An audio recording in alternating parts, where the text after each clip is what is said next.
छी छी छी, इतने खुशी के माहौल में कौन रोता है? लेकिन मेरी बहन ये है ही रोतड़ू। आज बहुत बड़ा दिन है, आज लड़के वाले घर पर आने वाले हैं। तो सुबह सुबह उठते ही मैंने देखा कि टेंट नीचे से ऊपर लग चुका है, हलवाई भी अपना काम कर रहे हैं। अब बारी थी मेरी। इतनी देर में मैंने देखा कि दिनेश को ऑर्डर मिल चुका था। फिर हम निकल गए दोनों भाई सामान लेने के लिए। सामान लेके वापस आते ही हम फटाफट से रेडी हुए। अब सब रेडी थे, इंतजार था बस मेहमानों का। थोड़े से इंतजार के बाद मैं और दिनेश गाँव के बाहर से मेहमानों को लेने के लिए चले गए। और ये क्या, इतनी सारी गाड़ियाँ? शादी का कम इलेक्शन का ज्यादा माहौल लग रहा था। अब इतने खास मेहमान घर पर आए हैं तो मेहमान नवाजी तो बनती है ना। फिर हमने सबको खिलाए चाय के साथ पकोड़े। अरे ये क्या, मेरी रोतड़ू बहन यहाँ भी रो पड़ी। लेकिन आज उसको रोते हुए देखकर मुझे भी रियलाइज हुआ कि शादी सच में पास आ गई है। गोद भराई की रस्म चल रही थी और साथ ही साथ डाटा ट्रांसफर का प्रोग्राम भी। फिर धीरे धीरे एक एक करके सारी गोद भराई की रस्में पूरी की गई। मेरी बहन के पास इतने सारे पैसे इकट्ठे हो गए, मेरी नजर तो बस इन्हीं पर थी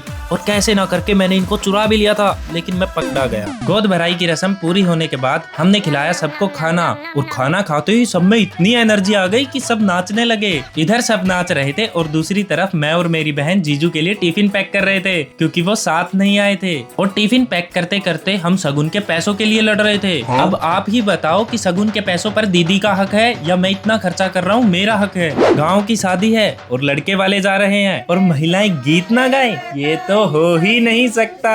हमें लगी थी बहुत जोर की भूख, मेहमानों के जाते ही हम तो सीधा खाने पर टूट पड़े।